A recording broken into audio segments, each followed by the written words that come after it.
Welcome back to Accident Benefits. I'm your host, Elizabeth Mitchell Chavez, and today our discussion is going to be from the actual healthcare advisor's standpoint, things we need to be doing each and every day to facilitate proper service to our clients. And one of the things that I wanted to bring to the table, something that I often think about, is whether or not are we doing everything we can for our clients. You see, oftentimes, because a lot of us have been in the industry for so long, we tend to develop a thick skin when it comes to servicing our clients.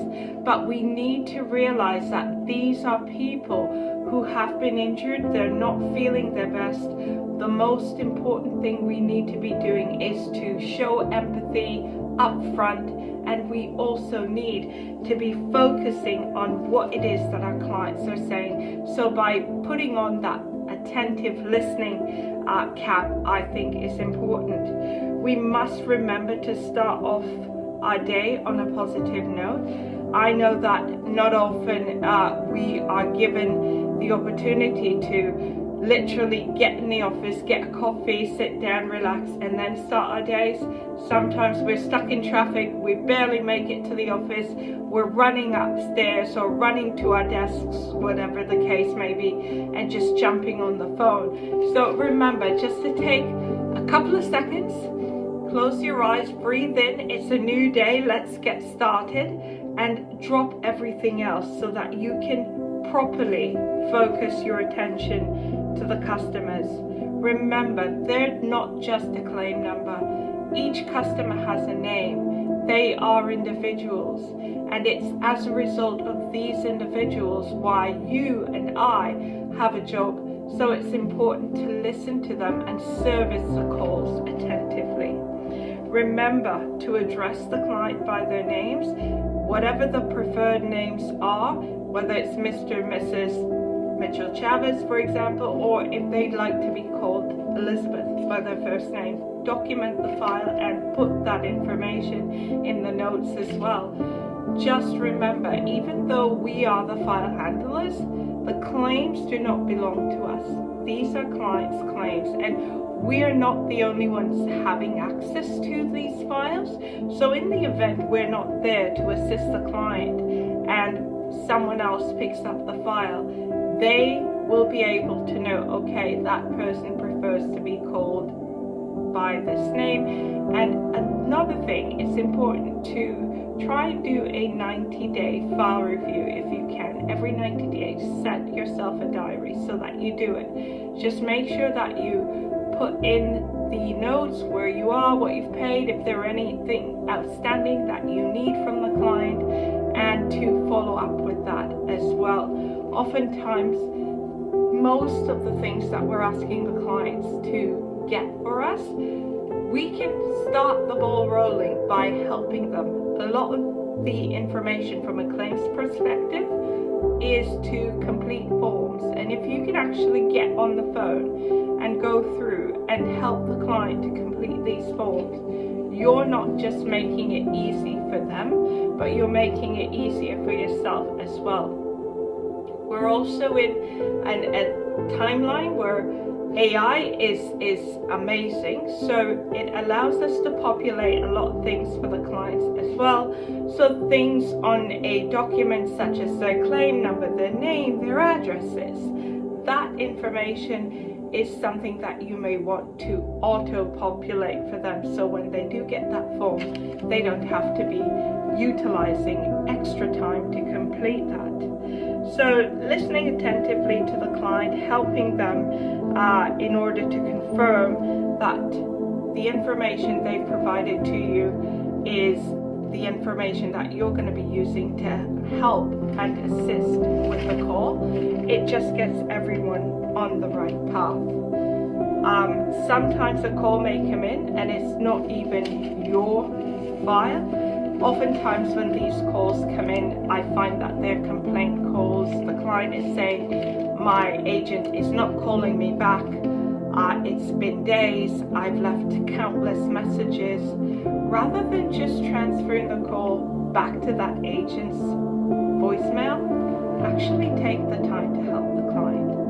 I always say turn that frown upside down, because it's so important. It only takes you listening to the client, assisting the client, and following up. Remember, when it comes to coaching, when it comes to making myself or another agent into a better agent, it's based on positive coaching. So don't think that if you were to pass on an email to an agent saying, you know what, I assisted with this client, these were the concerns, and you CC their leaders on it, doesn't mean that you're tattletaling. A lot of times, and oftentimes, I find that agents are bombarded with a lot of claims because in Ontario, all businesses are short-staffed. So oftentimes, they may have a lot on their plates, and if a leader sees this, they may be able to assist and help out, or be able to help that agent to facilitate proper, I should say, work ethics, whether that's time management skills or setting different timelines for certain things. So there's a slew of things that can come out of that, but it's not negative for sure. And we all make mistakes. There's nothing wrong with that, and we're all here to grow as well. So very important. Just remember that all our clients, they're the reasons why we have a paycheck.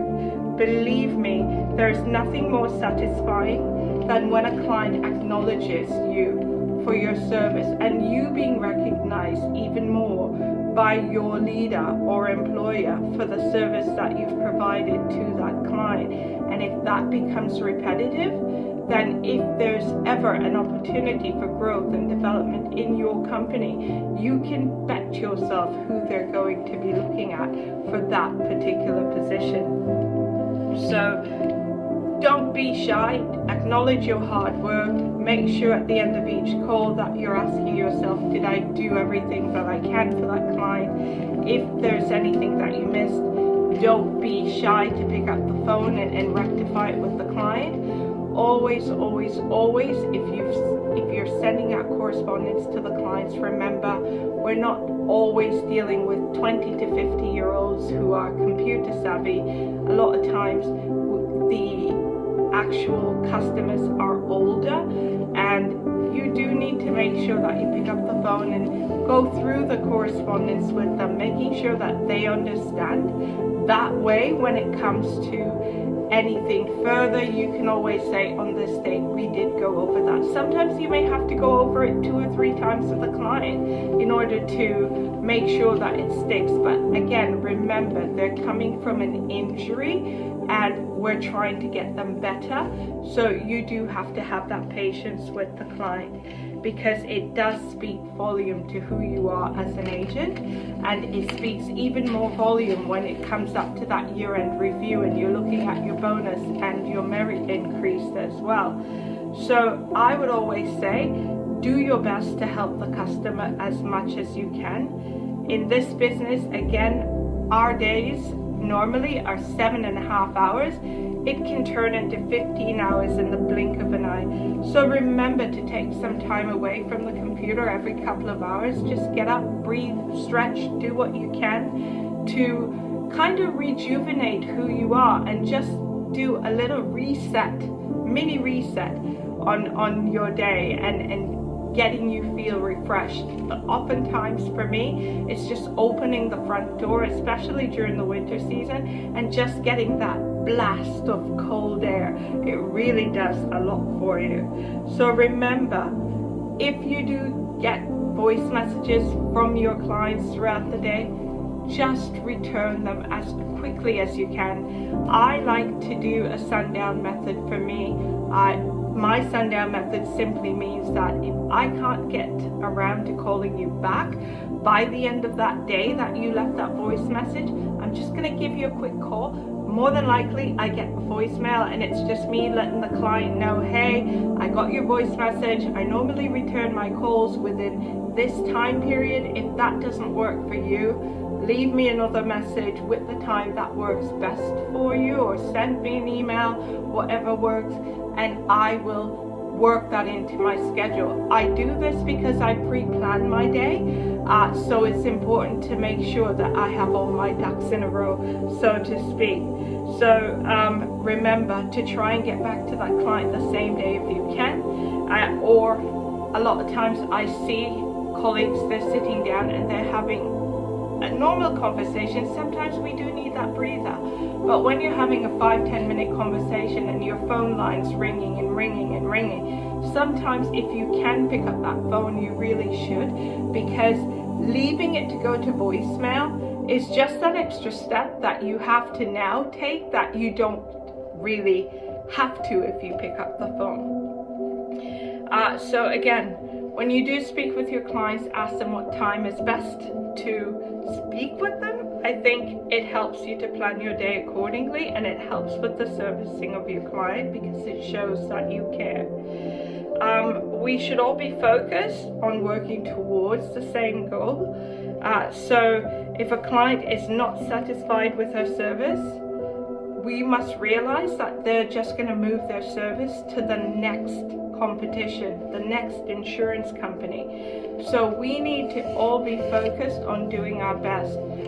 Companies thrive on productivity, and they strive on productivity. It's important to make sure that we are doing everything that we can to assist the company with their growth. So very important to do that.